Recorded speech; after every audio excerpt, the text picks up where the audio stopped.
Welcome to Neighbor. My name is Lynn Coram. I'm your host today. And today we're having our second interview with Milt Eaton.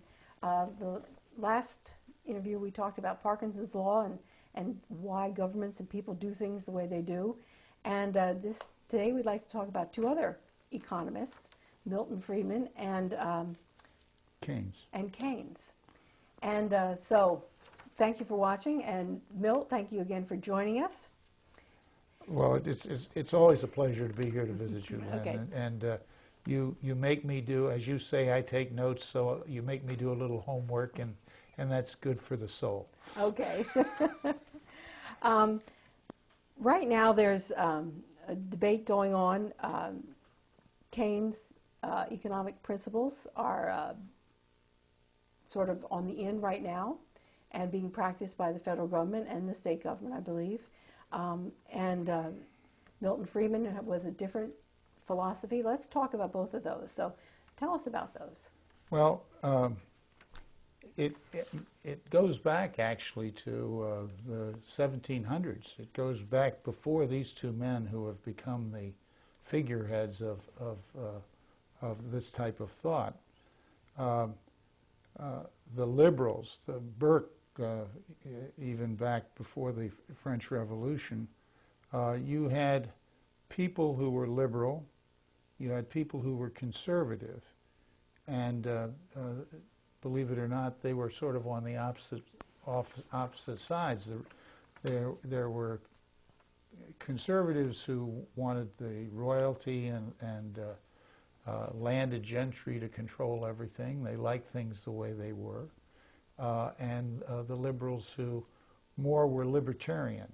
The idea which became our Declaration of Independence and Constitution, liberty for the individual. This was something quite new.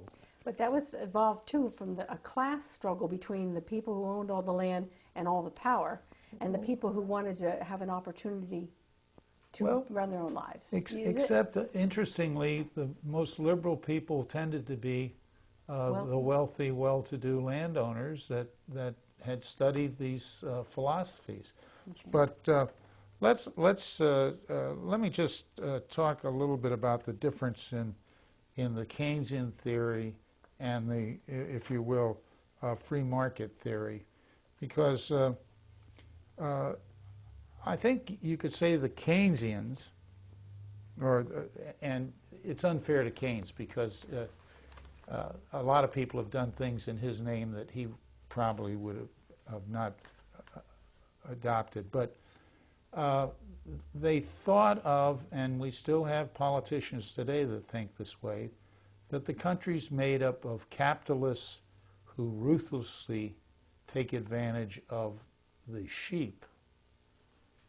And then there are the intellectuals who know what's best for the sheep and are going to protect them. And so you have these three groups, forgetting that many of the sheep now are stockholders in companies and small business people.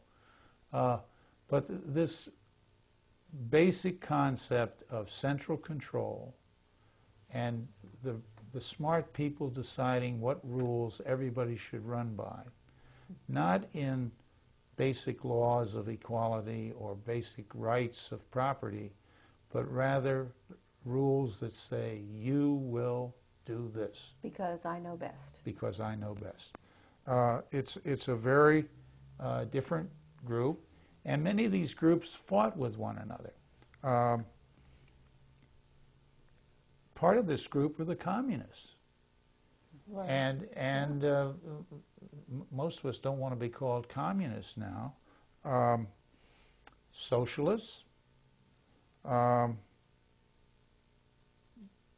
Some of the early people that called themselves liberals also believed they knew best for everyone. So. And intentions, best of intentions for best the rest of us. intentions. Yes. And then you have the true individual approach, which Milton Friedman represented, of individual liberty. Individually, you decide what you want to do as long as it does not infringe on your neighbor's rights, and you accept the responsibility for what you do. This is a very... Well, you know, I just don't want to interrupt your thoughts too much, but one of the key components of capitalism I've heard is not the ability to make money, but the ability to have your property rights respected. That's the core of capitalism. And then from that you make money. You make money, or you protect your property.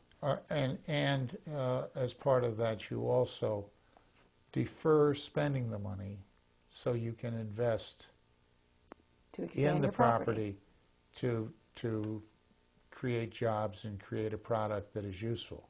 Mm-hmm. But it's also a question about the general theory of employment, interest, and money, which was Keynes' big thing that Roosevelt grabbed on in the New Deal and justified all the activists by the government of, quote, creating jobs, was just exactly opposite to the predecessors of Milton Friedman, Hayek and Mises, that basically said the market will correct itself.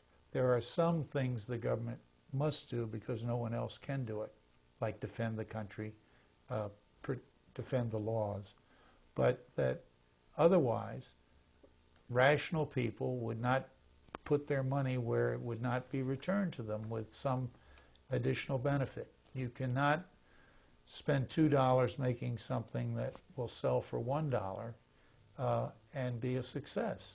And part of that also was... Unless you're the government. Even No, the government, even the government, it doesn't work. Eventually it catches up with us. You cannot subsidize everything. Milton Friedman has a wonderful, simple example, and it is a lead pencil. A lead pencil is made with wood from the woods, carbon from somewhere else, rubber from Malaya, a little tin to hold the rubber on it. Nobody knows how many pencils to make or what to do, except they do their own little thing for their own benefit, and you and I can walk in a store and buy a pencil. And this is the result of a system that is far too complex than anybody could put down the formula and plan it from the center. And we have so many examples of this automatic operation, which, because people benefit from it, they don't appreciate it. Well, and it's called the invisible hand, yes, I believe, economics and through the thing. But we're never without going in a store and being able to buy a pencil. Yes. And yet all the different pieces, they don't talk to each other necessarily. At all. You place an order for wood, the pencil, the outside person makes the outside part of the pencil, and then the graphite for the inside, but that, each one will talk to the one they need, but not to the whole system. Not to the whole mix. Yeah. And that is the problem really with central planning, is you don't have the automatic message that tells you whether something is needed or not. And we've seen through the centuries, people try to do it with central planning, and it just doesn't work. Most recently, when we had the oil embargoes in the 70s, the government stepped in and was going to make sure we all had cheap gasoline. You must remember that if you are old enough. Cars sitting in line waiting to buy gasoline. Stations without any gasoline to sell anyway. And the price wasn't exactly cheap. It doubled overnight, didn't it? Well, it was up some, but where they had no problem at all happened to be Germany, which you think of as a very socialist country, and they let the price of gasoline go up. And when the price went up, people stopped driving as much and stop buying gasoline. Well, we saw that just recently when gasoline hit 4.50. Did it get to 4.50? I can't remember. Yes, it hit for briefly. 4.50 a gallon, and the government talked about doing some control stuff. Bernie Sanders was out there leading the charge that, my goodness, with winter coming, what are we going to do? Yes. And people just stopped buying it. We started carpooling, we started walking, or whatever we did, enough to influence, and the price dropped in 3 months to $2 a gallon. Yep. But if the government had gotten involved, we'd be out still probably having problems. Well,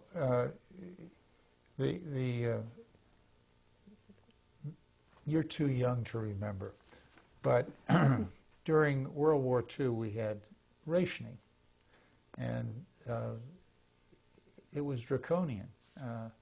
You had to drive at 35 miles an hour on the highway to save rubber.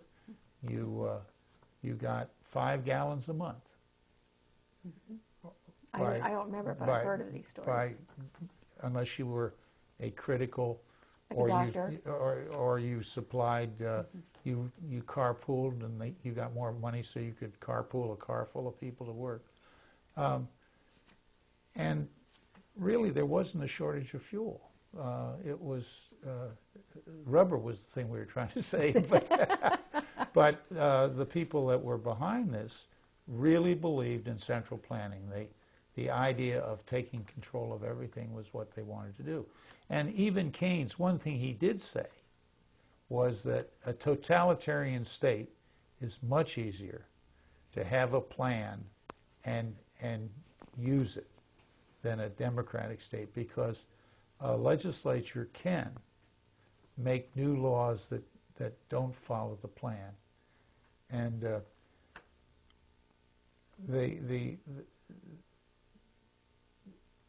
Milton Friedman's predecessor, Friedrich Hayek,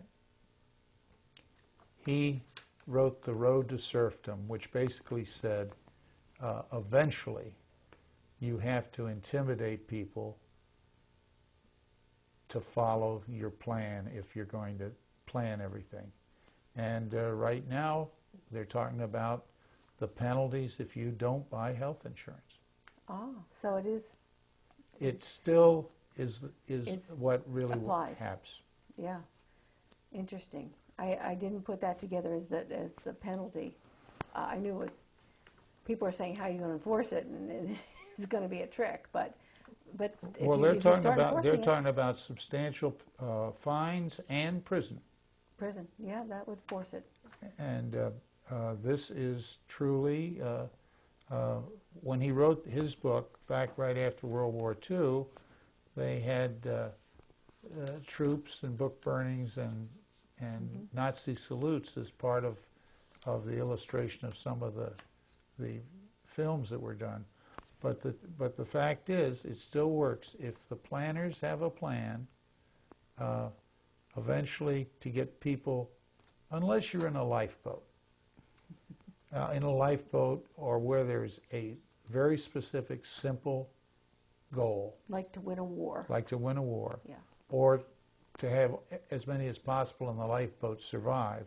It's very easy to split up the water and the loaf of bread. Mm-hmm. When you have a prosperous country where what kind of shoes you want, what kind of jackets you buy, what you like to do for entertainment is so diverse, it's just impossible to plan it from the center. And it's impossible for people to agree to do that unless you are forcing them to, with draconian measures. And Friedman also said that all of us, as dumb as we are much smarter as a group than the elitist intelligentsia who think they know best for all of us. He wasn't mincing words there, did he? Well, it's interesting that you mentioned that in the 30s, 40s, end of the 40s, we had central planning sort of grabbed on. Interesting that right at a time after we fought the war, we were sort of going towards that communist central planning idea. And yet,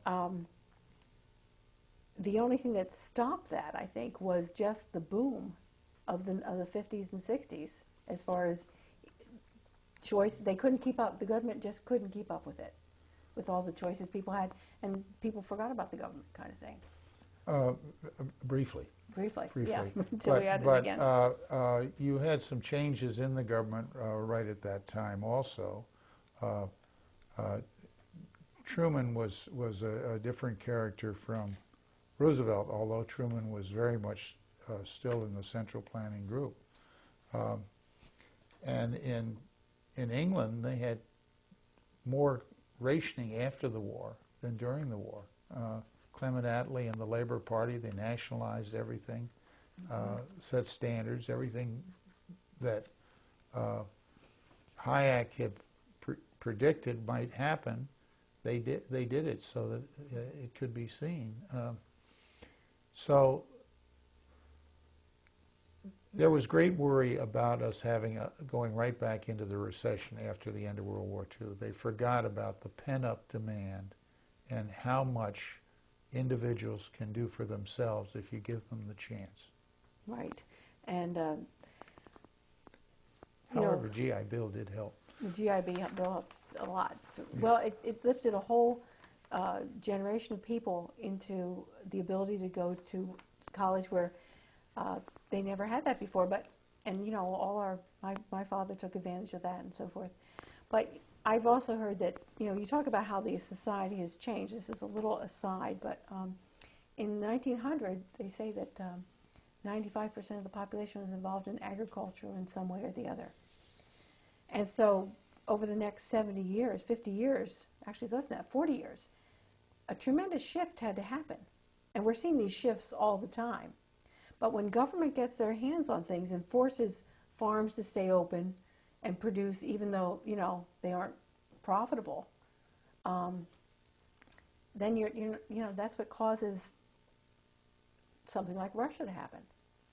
Well, with that failure to respond quickly enough to the market. We have been extremely lucky because we have been a very rich nation, and we therefore have been able to absorb our mistakes. I think Churchill said that America can be depended on to make the right choice after they've tried every other alternative.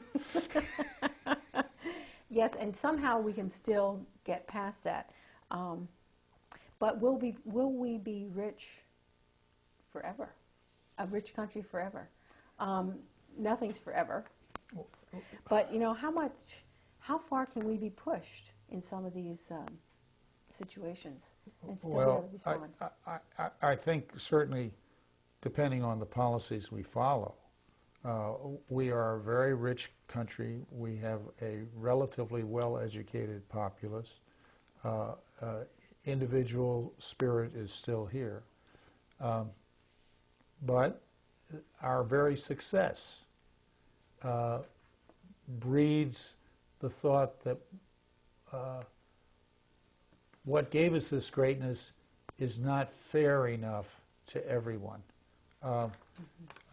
Friedman said the greatest thing that happened in the last century was the fall of the Berlin Wall, because that absolutely proved that capitalism and individual freedom and effort beat the centralized communist, socialist, progressive government. But with that success, more and more people that are getting those benefits who don't study it and aren't interested in history, they think what we want is a centralized plan that will help you and me be better persons. Better people, I should say. Yeah. I was listening to the radio, and they were talking about the Berlin Wall coming down, and they look at that as what the Berlin Wall's greatest achievement was, to provide hope to people in Zimbabwe that they can change things, or some other country which is in tears. And I'm thinking, Zimbabwe is still, they've been suffering for 25 years, and no one's done anything about that. And, another country's been, you know, Bangladesh or something, has been suffering for a long, long time under this oppressive rule, and there's really no sign that just because the Berlin Wall fell and gave those people hope that anything's going to change for how many years could that be? And if you think about a society under oppression that long, that you wouldn't wish it on anybody. At the Vienna Congress, Metternich, the great foreign minister for the Austrian Empire, he said that certain areas of the world that have never known constitution, that don't read or write and settle their arguments with daggers, maybe they aren't ready for a representative government. Now, the people that he represented tried to restore the royal families of all the old empires and all, but you've got people out there that really question this. Africa's worse off than it was Under colonialism. under the colonial period. Yep. But also look at countries like Argentina. Argentina was one of the wealthiest nations in the world at the end of World War II. And under Perón and various authoritarian central planning governments, they've gone right down the tubes. They're basket case. This is what I said. You know, depending on our policies, America... We can do ourselves in. We can do ourselves in, yeah. Yeah. So So that's why you and I are talking, because we want to get people to think. Yeah. They don't have to agree with us, but at least think about it. Well, we want to think, you know, you have to examine and take emotion out of it and say, if we do that, if we go follow these policies, this is the result. Yeah. If we go down on this path and follow these policies, this is the result. And history tells us what's going to happen, because these aren't new. This is, you know, people are saying, oh, this is under Obama right now, this is a whole new scenario. We don't know what's going to happen. And I'm thinking, I don't think so. We've done this before. Yes. And we should know, and we know what's going to happen. And that's why some people like us are Well, Thomas Jefferson, it was not all wrong by any means. And eventually things had to be paid for. It may become less of a percentage burden on the national economy if our economy grows, which it must. But the fact is, I have a wonderful ink print from a temple in Japan that says very simply, a day without work is a day without rice. And the overwhelming entitlement programs that we are creating in our country are very similar to supporting the mob in the Roman Empire. Well, speaking of the Roman Empire, great segue for me.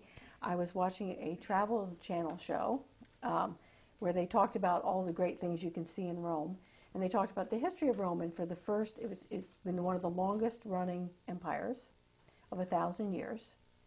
The first 500 years, it was under a elected kind of a government where the person of the most skill was pretty much put in power. Right.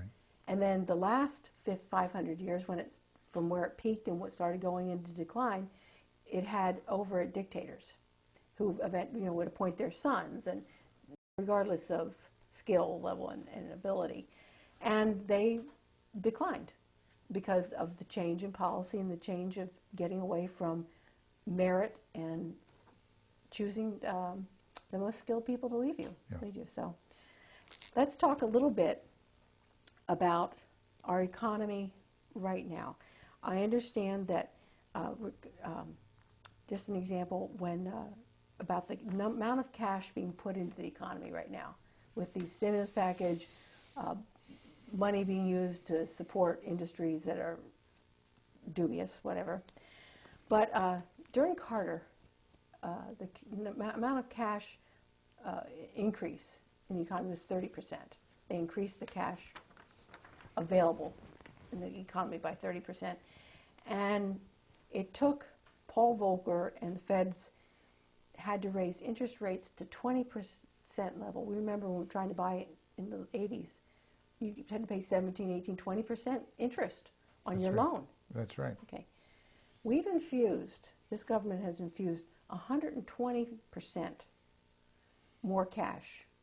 Now, remember, Carter was 30, and it took a 20% interest rate to get that cash out and to equalize things.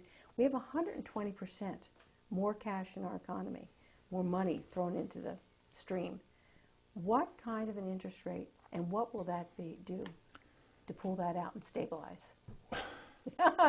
Well, you're going to solve all our problems. no, I'm not.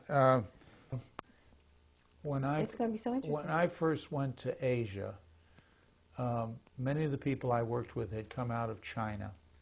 Mm-hmm. And our office in Singapore in 1949 paid people twice a day because the value of the money was going down 20% every 8 hours. And therefore, they had to go out and buy something, anything, at lunch to protect the value of the money they were paid that morning. Wow. Now, this hyperinflation was just like the Weimar Republic. You cannot, in effect, print money. The obvious answer is you've got to stop all of that. Print all that, yeah. And we are certainly still in the process of doing that. If we do billions more, and there's certainly people who believe in this planning, want more stimulus, another stimulus program, although they may call it something else because it's politically a tough word right at the moment, it will be a disaster. And that will mean that there was a period when the Keynesians loved the Phillips curve. I don't know if you've ever heard of the Phillips curve. Phillips curve said that you could hold down unemployment by creating a certain amount of inflation, which meant people thought they were better off than they actually were, and therefore spent more than they could afford, and that would keep more people busy. This was very popular for probably 15 years until they realized it didn't work. It didn't work. When it didn't work was the minute people realized that that's what was being done to them. So, but no, it has to be stopped, and there will be great anguish. I have very little sympathy for, I have great sympathy for some people, but I was offered an opportunity in Florida several years ago to buy a flat, a condominium. Nothing down. They'd flip it for me in 6 months and I'd make 25%. And I said, no, thank you. People that bought those condominiums do not deserve to be able to walk away from it or to get federal help. And, right. and that's happened. And that's happened, and there were a lot of people that got themselves in trouble because they took reverse mortgages or secondary mortgages and spent the appreciation in their real estate, which was a bubble. Here, we really haven't experienced much of that in Vermont. No. Luckily, because our local banks weren't as go-go as some of the banks in other areas. Well, they're maybe more sticking to good principles. And yes. Thank goodness. It's going to be helpful. And we thank you for watching. You've been watching Neighbor to Neighbor. My name is Lynn Corm. I've been here with Mr. Milt Eaton, and we hope you have a good day. Thank you for watching our show.